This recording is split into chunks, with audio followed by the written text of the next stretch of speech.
Hey everybody on internet land. You know, I just got my Disco Mystica from John Crowder. I'm getting really sauteed. And you know what I was thinking about? I just really think that if Jesus were here in the flesh, that he'd probably be like part of John Crowder's ministry team. That's what I think. Well, anyhow, I got a fresh revelation yesterday, and I just want to share it with you guys, okay? It's based off from the book of Ephesians, where there's the governmental offices that Jesus has placed into the church. That Jesus gave some to be apostles, some prophets, evangelists, pastors, and teachers. And I really enjoyed Chris Vallotton's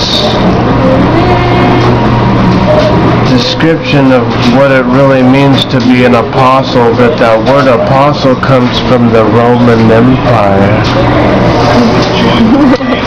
That whenever they'd conquer an area or a region, they would send an apostle. And what the apostle would do is Romanize the area. They would make the area as Rome. Well, in the church, Jesus has sent as ambassadors of a heavenly kingdom to bring heaven into the earth realm.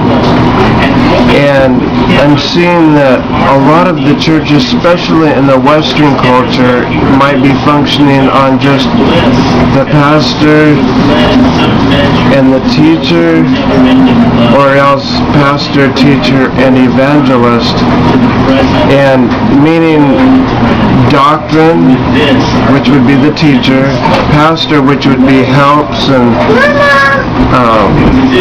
meeting the needs of the people.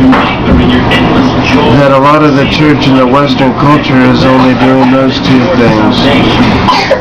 It's more of an educational institute and also meeting the practical needs of the people.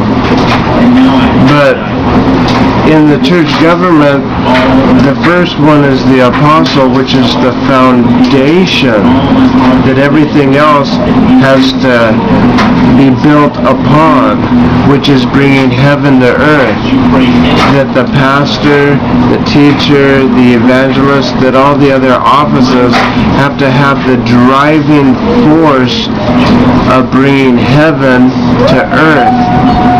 Jesus, he tells us that we're to speak forth, the kingdom of heaven is at hand. The kingdom of heaven is at hand. Heal the sick, cleanse the lepers, raise the dead, cast out devils, to basically bring everything that's in heaven into our world, into the earth realm. You see, when man fell, heaven and earth were separated because of sin. But Jesus reconciled heaven back to earth. And just as the temple, there was the veil, and it says in Hebrews that the veil is the flesh of Christ, that God became flesh, and all of the sin that separated us from heaven was placed on his flesh, was placed on the veil, and the veil ripped in half and gave us access to heaven.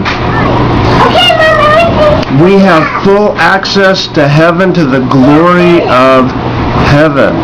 And that the driving force of the church needs to be to bring heaven to earth, to superimpose heaven into the earth realm over all of society. That needs to be the driving force of the church. That needs to be what all of the pastoring and the doctrine, in fact, doctrine that is not placed under submission to the supernatural work of the Holy Spirit is not a good thing. Well, anyhow, The Holy Spirit needs to be part of everything, alright? Heaven needs to be part of everything that we do.